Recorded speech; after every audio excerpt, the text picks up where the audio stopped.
Hi friends, எல்லாருக்கும் வணக்கம். இப்போல்லாம் நியூஸ் பேப்பர் திறந்தாலே பார்த்தீங்கன்னா கொலை, கொள்ளை, கற்பழிப்பு இப்படி பல்வேறு செய்திகள் வந்துக்கிட்டு இருக்கு. இப்போ கூட ரீசெண்டாக நியூஸ் பேப்பர் என்ன வந்திருக்கு அப்படின்னா, ஒரு பையன் வந்து ஒரு பொண்ணை லவ் பண்ணியிருக்கேன்.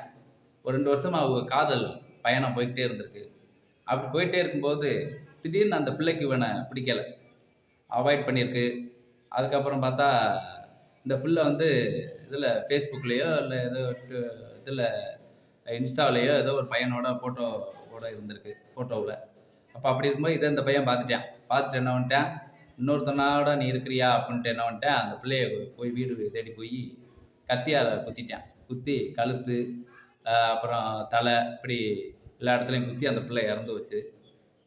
நண்பர்களே, நல்லா தெரிஞ்சுக்கணும். அதாவது தமிழ் சினிமாவில் பார்த்தீங்கன்னா ஒரு பிள்ளையே காதலிச்சு ஒரு பிள்ளையே கல்யாணம் பண்ணுற மாதிரிலாம் நிறைய திரைப்படங்கள் வந்திருக்கு. ஆனால் அப்படி யார் ஒரு பிள்ளையை காதலிச்சு ஒரு பிள்ளையெல்லாம் கல்யாணம் பண்ணுறது ரொம்ப சிரமம். அப்படிலாம் பண்ண முடியாது. அப்படியே ஒரு லட்சத்தில் கோடியில் எவனா ஒருத்தன் பண்ணாதான் உண்டு.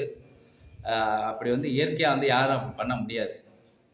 இப்போ பார்த்தீங்கன்னா ஆட்டோகிராஃப்னு ஒரு படம், சேரன் இயக்கி அவரே நடித்த படம். அந்த படத்தில் பார்த்தீங்கன்னா ஸ்கூல் படிக்கும்போது கம்மாப்பட்டி கமலான்னு ஒரு பிள்ளையை லவ் பண்ணுவார்.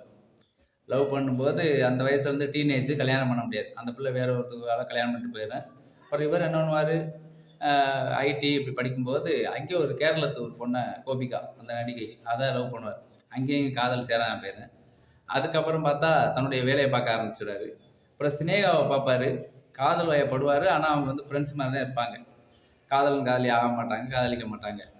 அப்படி இருக்கும்போது அப்புறம் ஒரு வழியாக பார்த்தீங்கன்னா, அதாவது அவங்க அப்பா பார்த்து முறையாக அரேஞ்ச் மேரேஜ் மாதிரி வச்சு எல்லாருக்கும் பத்திரிக்கை கொடுக்க போவார். பத்திரிக்கை கொடுக்க போகிறதே அப்படியே ஞாபகம் வருதே அப்படின்னு பாட்டெலாம் போட்டு பழைய நினைவுகள்லாம் அவருக்கு வரும். இதே ஆட்டோகிராஃப் படம். இப்போ ஒரே ஆளை காதலிச்சு ஒரே ஆளை கல்யாணம் பண்ணுறது சாத்தியமில்லைன்னு இந்த படத்தில் அழகாக சொல்லிட்டாங்க. இன்னொரு பக்கம் பார்த்தீங்கன்னா அட்டகத்தின்னு ஒரு படம்.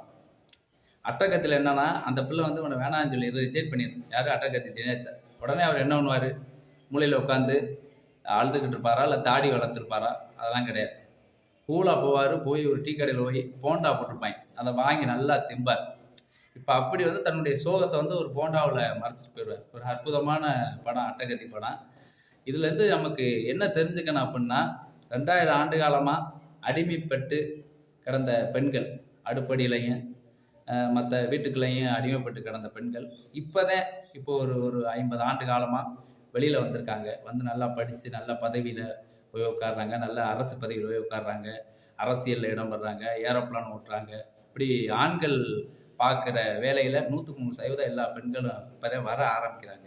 வரும்போதே அவங்களுக்கு முட்டுக்கட்டை போட்டால் இப்படி காதலிக்கிறேன் வைக்கிறேன் அப்படின்னு சொல்லி அந்த பெண்களுடைய உணர்வுகளுக்கு நம்ம மதிப்பு அளிக்கணும். பிடிக்கலையா, சந்தோஷம்பா, நல்லாரு அப்படின்னு சொல்லிட்டு எங்கே இருந்தாலும் வாழ்க அப்படின்னு சொல்லிட்டு கடந்து போகணுமே தவிர, அந்த பிள்ளைய பழி வாங்கி அந்த பிள்ளைய பொண்ணு குத்தி அந்த வீட்டுக்கு அந்த பிள்ளை ஒரே ஒத்த பிள்ளையாக இருக்கான், அவங்க தாய் தகப்பனையை அனாதையாக்கி, இதெல்லாம் வேணாம் நண்பர்களே. பிடிக்கல அப்படின்னா நம்ம அழகாக விலகி வந்துருமே தவிர வன்மத்தை காட்டக்கூடாது. இப்போ வன்மத்தை காட்டுறது மூலமாக என்னாச்சு, அந்த பொண்ணு குடும்பமும் நிர்கதியாக நிற்கிது, இந்த குத்துன பையனுடைய குடும்பமும் நிர்கதியாக நிற்கிது.